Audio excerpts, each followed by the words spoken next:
Revenge with Karen. You're lucky we're even paying out your PTO, he said, sliding the envelope across the table like it was hush money. Just remember, we control your career references. That line, said with a smirk so wide I could see last night's spinach still wedged in his molars, was supposed to scare me. I think he expected tears, or maybe some panicked bargaining, like I'd beg him not to poison my LinkedIn corpse. But I just stared at the envelope, then at him, forced the smallest possible smile, the kind you give someone right before unplugging their life support. The room smelled like printer toner, fake lemon floor cleaner, and the dying fumes of someone who thought he was untouchable. Fluorescents hummed above us like flies circling a fresh body. I didn't flinch. I didn't break eye contact. I didn't even blink. Thank you, I said, folding the check neatly into my notebook. Appreciate the clarity. He leaned back in his hands behind his head like he'd just won something. It's just business, Ava. Nothing personal, which is exactly what people say when it's only personal, when it's about power, control, ego, and I'd seen his ego sprawled across every status meeting, every code review he pretended to understand, every sentence he ended with "make it happen." It wasn't a layoff. Let's not pretend. They wanted me out because I built something they couldn't understand, and that terrified them. When you're the one person who holds the foundation up, you don't get pats on the back. You get pushback, silence. Then one day, a streamlining memo with your name in invisible ink. As I stood to leave, he gave me a fake laugh and said, "No hard feelings?" I paused at the door. I turned and looked him square in the face, eyes dry, voice flat, not a single one. Then I walked out. Back at my desk, it was quiet. Too quiet, like a scene in a war movie right after the bomb goes off and the sound cuts out. Most people didn't look up. Some pretended to be reading emails that weren't even open. A few had the decency to glance my way and then look down, guilty. Except Ethan, the intern. He gave me a small nod, nothing more. That kid would go far, assuming they didn't grind him into powder like they tried with me. I packed fast. I'd always kept it light, one drawer, a coffee mug, notepad with my architecture sketches, the pen I stole from the last offsite because it was the only thing that ever worked on those awful whiteboards. I didn't touch the plaque they gave me last year, Team MVP. That could stay. Let it rot. Before I shut my laptop for the last time, I sent 2 emails. One to legal, asking, politely of course, for a written breakdown of my IP contributions during the last 18 months. Just for records. Just in case. Used all the right words. Documentation, clarification, alignment. But that email was a loaded gun in a velvet purse. The second was to myself, from my personal laptop, using a separate network. It was a memo, a sanitized version of the undocumented infrastructure map. No proprietary code, just a schematic of how things worked, the connections, the logic, the subtle balancing acts I'd engineered to keep the system from imploding under its own weight. Something only I understood, because I never told them, they never asked. They just assumed I'd always be there. I hit send. Then I wiped my desktop clean, formatted the drive, and dropped my badge in the tray like a spent bullet casing. By the time the elevator doors closed, my name had already been yanked from the Slack workspace. I watched the notification ping disappear from my phone. Someone was fast. They always are. They think deleting your name means deleting your impact. Let them think it. Let them tell whatever story they needed to. I wasn't angry, not the way they wanted me to be. Not the messy, loud, lawsuit bait kind of angry. No, I was something worse. I was calm. Because I knew something they didn't. You can fire the architect, but if you don't understand the blueprint, you're just living in a house with no load-bearing walls. And one day, that house is gonna creak, crack, then fall. But hey, at least they'll have a clean org chart. The click of my mug hitting the cardboard box sounded louder than it should have in a room full of people pretending I didn't exist. Maybe it was just me, but every stapler click and keyboard tap felt deliberate, like they were all trying to fill the silence I left behind. Not a single "will miss you."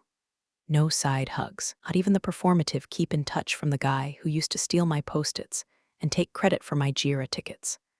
Just 30 people, heads down, acting like their monitors, were suddenly the most fascinating thing they'd ever seen. Even Claire, Miss We Should Get Drinks Sometime, turned to adjust the non-existent volume on her headphones when I passed. I didn't expect a parade. I'm not naive. But the total erasure stung more than I wanted to admit. Way they scrub you out before your chair's even cold, like you're contagious. Like the scent of being expendable might rub off. Except Ethan, the intern. barely out of college, still used to speaking like people mattered. He stood awkwardly by the kitchen, clutching a granola bar like it was a life preserver. Gave me this slow, firm nod. No words, just respect. I nodded back. Didn't smile. Didn't need to. Was the only real human gesture in the whole damn building. My box was half full. One photo frame I never hung. The mug that said "Cash me outside." A notepad with a dozen scribbled architecture sketches no one else ever bothered to understand. I left the company hoodie. Let them have it. I wouldn't wear that thing to take out the trash. I moved slow, not out of sadness, out of precision, like a surgeon packing tools after a clean cut. I unplugged my charger, coiled it tight, dropped it in the box like a final stitch. Then I opened my laptop one last time. Slack was already logged out. Cute. Someone upstairs was fast with the boot. GitHub 2 access revoked. Repo sanitized. My name erased from the commit history like I never existed. But there are things they can't delete. I opened my private email, typed a message to myself. Subject, G3 protocol, non-prod mapping. Inside, a sterile memo. Stripped of branding, stripped of company markers. Just logic flows, process diagrams. Commentary on undocumented architecture decisions I made when the system kept buckling under load and no one else could fix it. I never told them how I'd stabilized it. They just assumed it stopped crashing by magic, and they were happy to pretend I had nothing to do with it. I hit send, then opened a new email, this one to legal. I was polite, measured, professional. Clarity and future documentation purposes, I'd like a formal confirmation of my authorship and contributions to the following proprietary modules. Then I listed the critical subsystems, the ones everyone used, the ones I quietly built on weekends because deadlines were impossible and expectations never stopped expanding, the ones they never offered me credit for. That email, it was a landmine wrapped in HR-approved pleasantries. The second I clicked send, felt something settle in my chest, not peace, not victory, but weight. Like I'd just placed something heavy and sharp on the floor behind me and walked away knowing someone would step on it eventually. I closed the lid, stood up, took one last look at the screen. Then I pulled the plug. Walking to the elevator felt like moving underwater. The halls looked the same: cheap carpet, dying succulents, whiteboards smudged with half-baked brainstorms, but everything was quieter, like the building knew it had screwed up but didn't know how to say sorry. I didn't look back. Not when the doors opened. Not when they closed. Not even when I heard the ding of another Slack notification. Probably someone reacting with a thumbs up to my departure, like that made it okay. They can delete my profile picture, strip my name from the commit logs, reassign my parking spot to some dude with a louder voice and a worse grasp of relational databases. Systems remember, not the code base, not the Confluence pages no one updates. I mean the actual systems, the ones we build to survive the chaos, the ones we patch at 2 a.m., the ones we hold together with caffeine and intuition and 3 layers of undocumented magic. And when those systems start to wobble, they'll realize what they erased wasn't a person. It was the only thing keeping the whole damn thing from collapsing. The day after I left Nilasync, I didn't check email. I didn't update my LinkedIn. I didn't post some fake send goodbye to the amazing people I worked with. I didn't need to. Ghosts don't write status updates. Instead, I woke up, stretched for the first time in months without a Slack ping yanking me into a production fire, and stared at the ceiling for an hour. Just breathing. Just remembering what silence felt like. No sprint planning.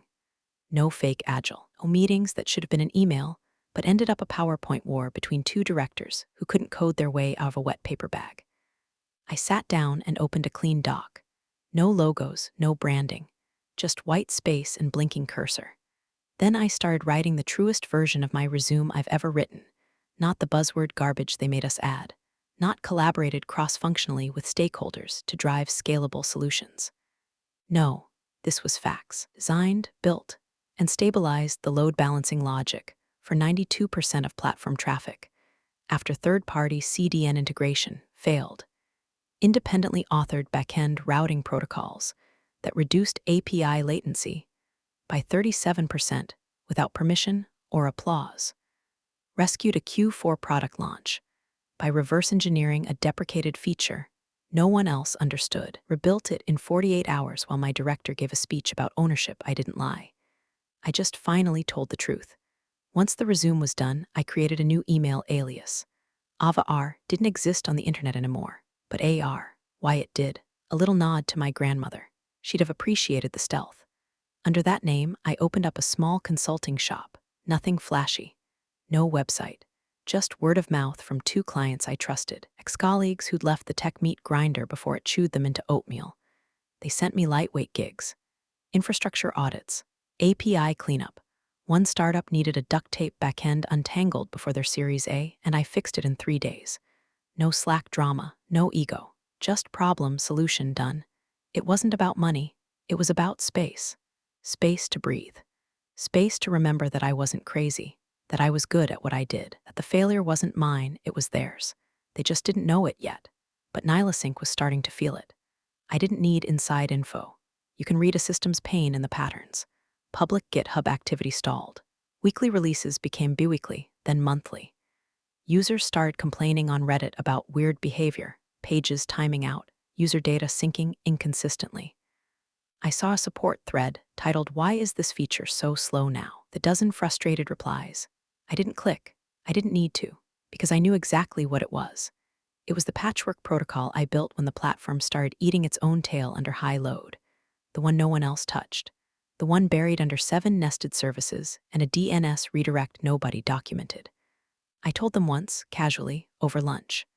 The director nodded while chewing a sandwich and said, "Cool, just make sure it's scalable." Wasn't scalable. It was surgical. It was a precise pressure point that redirected traffic like a water main bypassing a cracked pipe, and it worked. Flawlessly, quietly, but only if you understood why the pipe cracked in the first place. Now, no one could figure it out.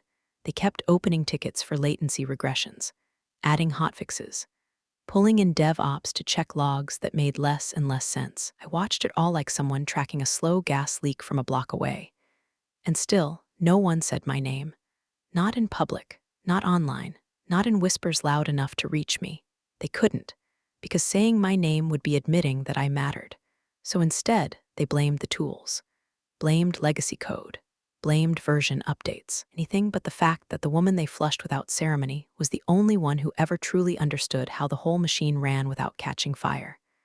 But that's the thing about systems, they remember the hands that built them, even when the people don't. I didn't gloat. I didn't post a subtweet. I didn't email anyone back. I just watched and waited. Because when a structure starts to shift and no one knows which beam to reinforce, they don't fix it. They panic. Panic always makes noise. Eventually, the message came through at 2:13 a.m., one of those time-stamped middle-of-the-night pings that tells you something's either on fire or about to be. They're pitching for acquisition. Buyer is big, huge. No name, no greeting, no punctuation besides the period at the end like it was a final nail. It was from Tamir, one of the few competent devs left at Nihilosync. Quiet guy, brilliant with memory optimization, always wore socks with sharks on them. He never messaged me after I left, never liked drama, so for him to send that, something was shifting. I stared at the screen for a minute, didn't reply, just sat there in the dark, the cold glow of the phone lighting up my ceiling. I could almost hear the anxiety in the sentence. He wasn't warning me out of guilt. He was warning me because he knew something was missing, and they were pretending it wasn't. Second message came 2 minutes later from a different number. Different tone, same smell of unraveling. Mason, 2:15 a.m. Did you leave or were you pushed? Now that made me sit up. Mason, lead engineer at Vesparis Systems. Used to run back-end boot camps in San Francisco before climbing the food chain and vanishing into executive engineering land. I'd spoken at one of his events 5 years ago, last-minute fill-in, half the slides were broken. I'd walked the audience through a live debug of an API collapse with no prep. Mason had pulled me aside afterward and said, "If you ever want to leave your company, call me. You speak fluent infrastructure."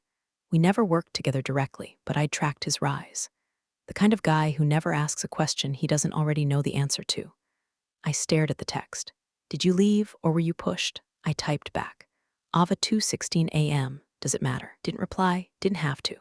Because if Mason was texting me now, before the acquisition was public, before due diligence was finalized, that meant he'd seen something. Something in the repos, or the system diagrams, or the churn reports. Something that didn't line up. Something that pointed to a black hole labeled Ask Ava with a giant neon arrow no one wanted to acknowledge.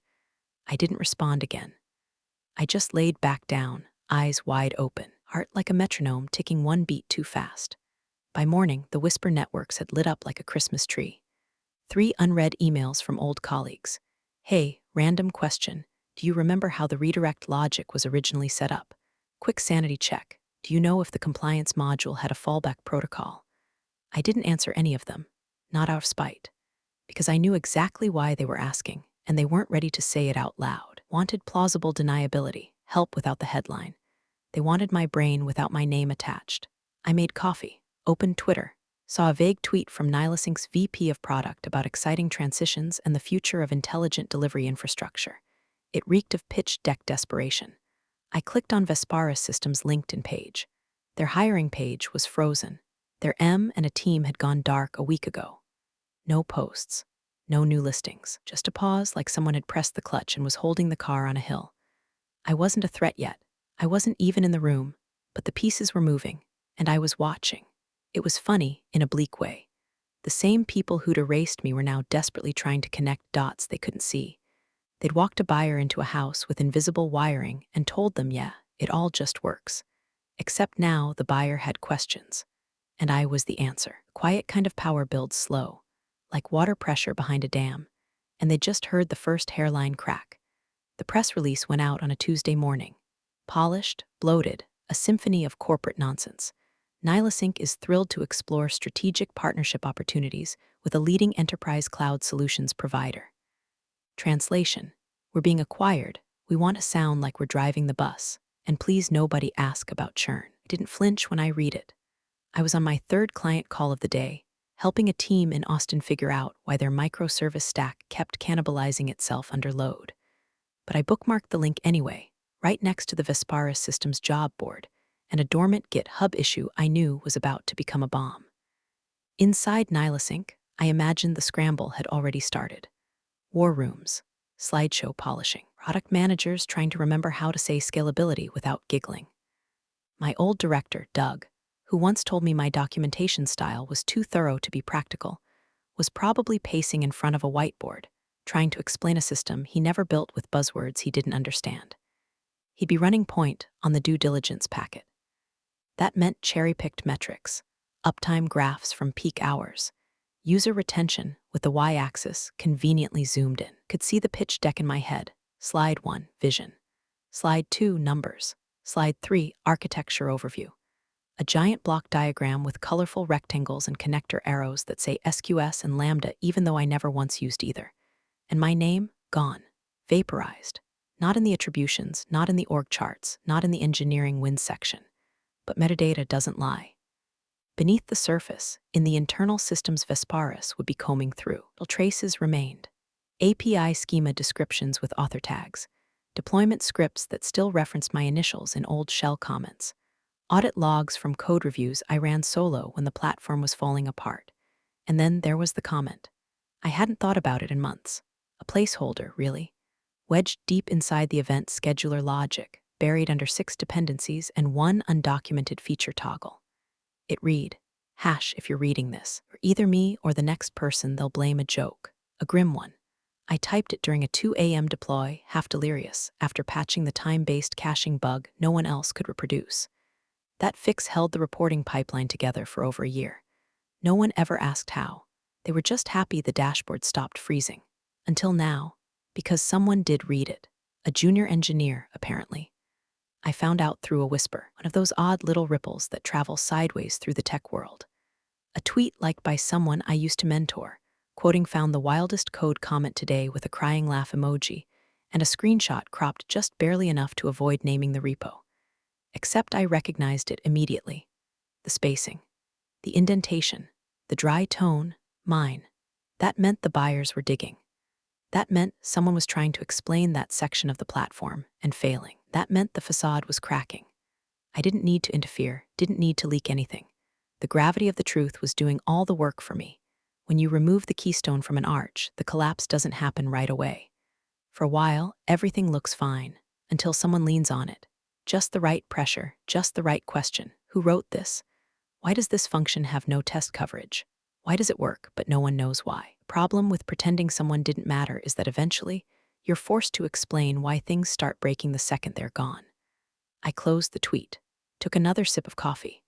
A new email came in, consulting inquiry from a mid-sized platform in Atlanta looking to optimize legacy protocols. I filed it away for later. Right now, I had a front row seat to the unraveling, and I wasn't even in the building.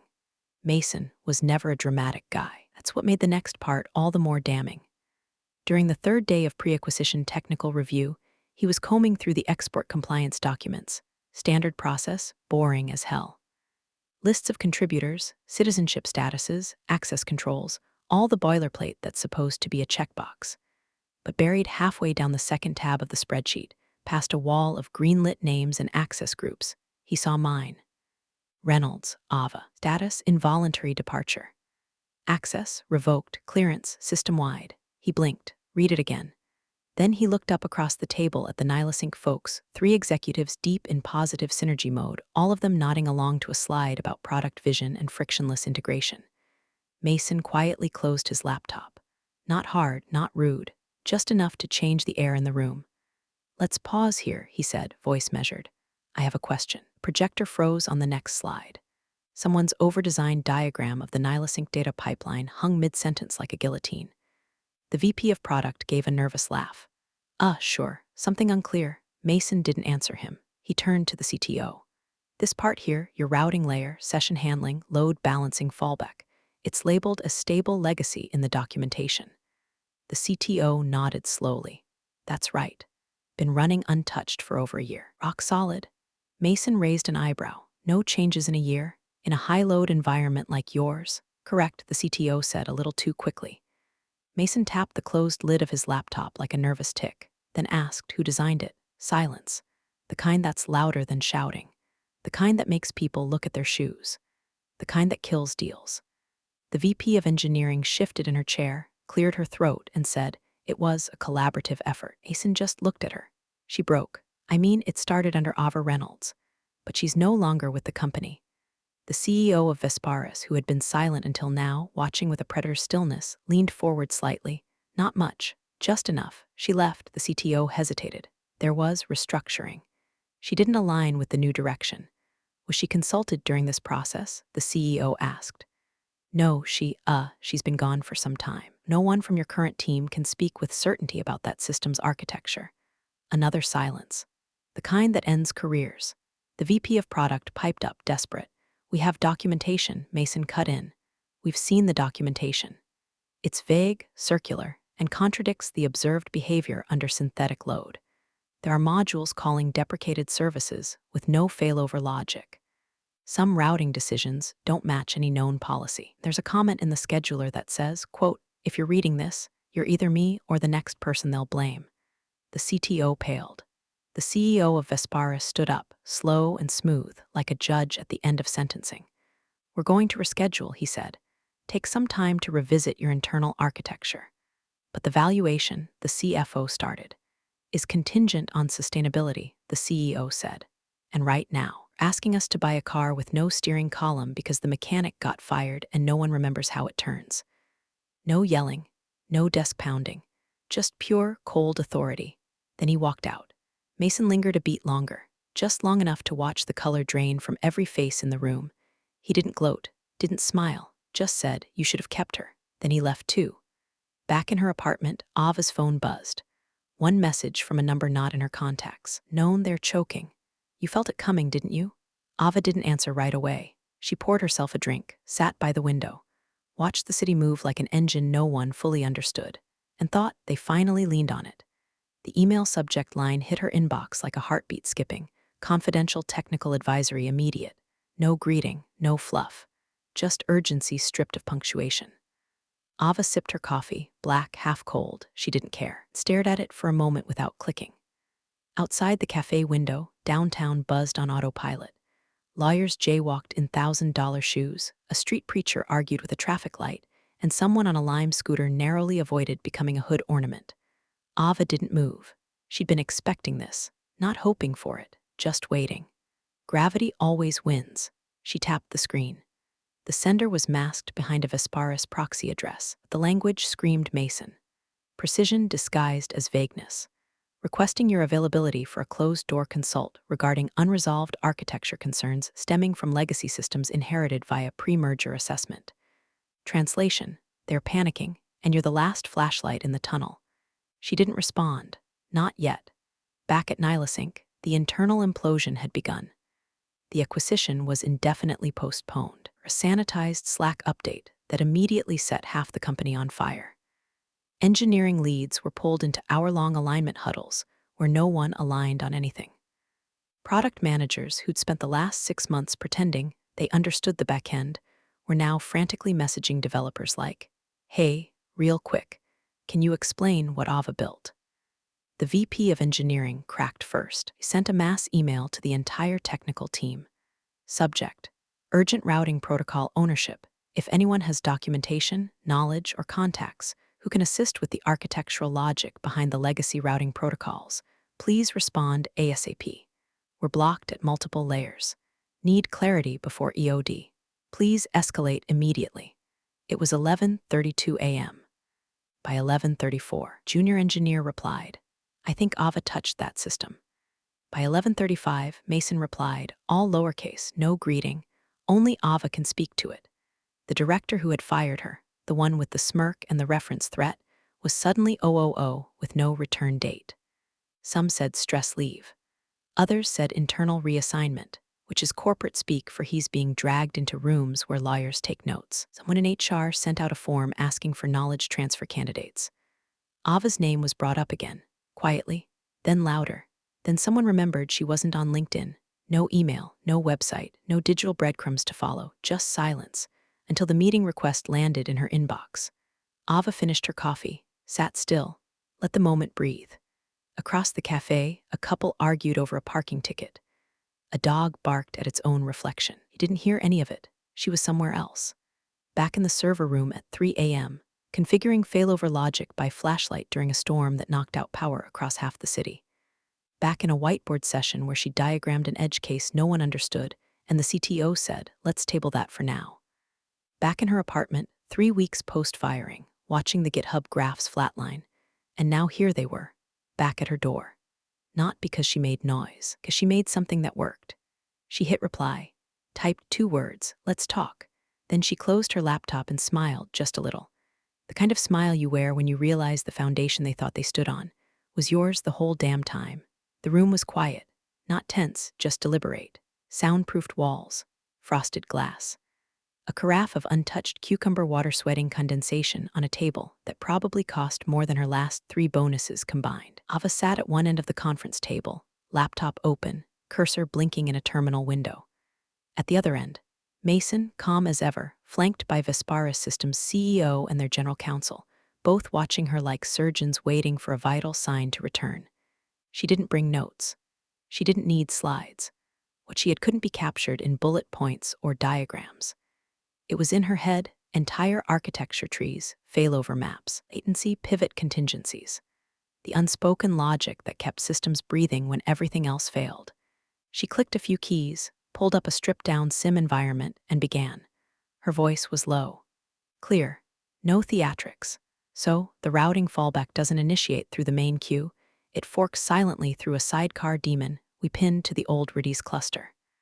That cluster was never re-architected when we moved from on-prem cache layers, because, well, no one knew it still existed. Except me.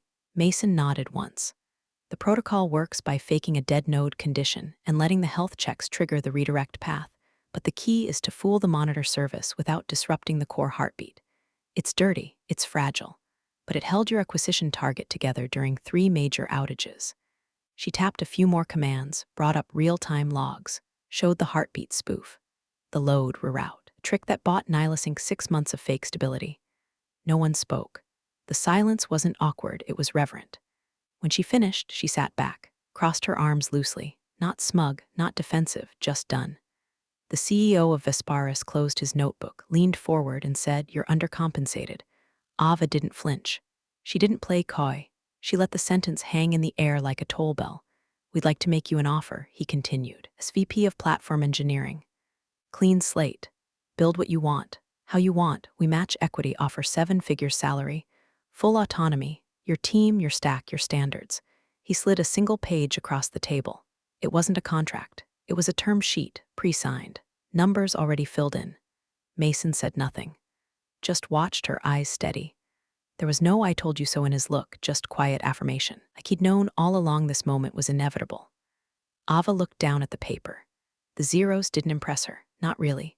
What caught her eye was the clause at the bottom: no non-compete, no NDAs blocking lateral movement, no ownership claims on pre-existing IP. Freedom. She didn't smile, not fully. But something in her chest loosened, like a strap finally unbuckled after years pulled too tight. She reached for the pen. Paused. "Just one thing," she said. CEO raised an eyebrow. No press release. No announcement. No new leadership to stabilize a flailing asset narrative. "I'm not interested in being someone's savior" headline. He nodded. Done. She signed. When she stepped out of the building 20 minutes later, the air felt heavier. But in a good way, like a thunderstorm about to break, not the suffocation of a stale office and stale fear. She didn't check her phone. She didn't message anyone. Just walked 3 blocks to the bakery that still made croissants like butter secrets folded into paper. Sat down outside. Took a bite. And breathed, for the first time in far too long, not because she had to, but because she could. The room was glass-walled and humming with expensive anticipation. Soft jazz piped in through the ceiling, just loud enough to fake calm. Nihilisink's leadership stood in front of a 20-slide pitch deck like preachers at the altar of vision. Center stage? Doug, the director who once told Ava, with that shit-eating grin, "We control your career references." Now he was sweating through his designer shirt, reading from cue cards like a high schooler trying to fake his way through Hamlet. His tone was falsely confident, every third sentence punctuated by a throat clear. Mason sat across from him at the long obsidian table, arms folded, expression unreadable. To Doug's credit, the beginning of the pitch was polished. He'd rehearsed, talked about innovation, about market fit, about cloud-native resilience and post-scale optimization. Empty phrases wrapped in expensive language. Everyone nodded. That's how these things go. Until slide 17, departures and transitions. Doug clicked the remote. The slide popped up with a grid of names, titles, and sanitized blurbs. Reynolds, Ava Senior Systems Architect departure. Organizational streamlining notes. Infrastructure handed off to internal team. Documentation complete. A lie in 3 lines. Mason leaned forward slightly, like a man who just noticed the room was built on sand. He said nothing. Just turned his head to the CEO sitting beside him and whispered 5 quiet words. The CEO's face drained. He didn't ask a question. He didn't seek clarification. Just looked down, expression hollow, and gently, almost apologetically, closed his laptop. That sound echoed louder than anything Doug had said in the last 20 minutes. Doug stammered. There's more context on that if you'd like to." The CEO stood.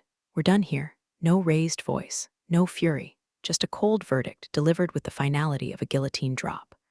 One by one, the Vesparis delegation gathered their things. Mason was the last to leave. Paused by the door, looked back at Doug, and said, "You should have known the difference between firing a name and removing a pillar." Then he walked out.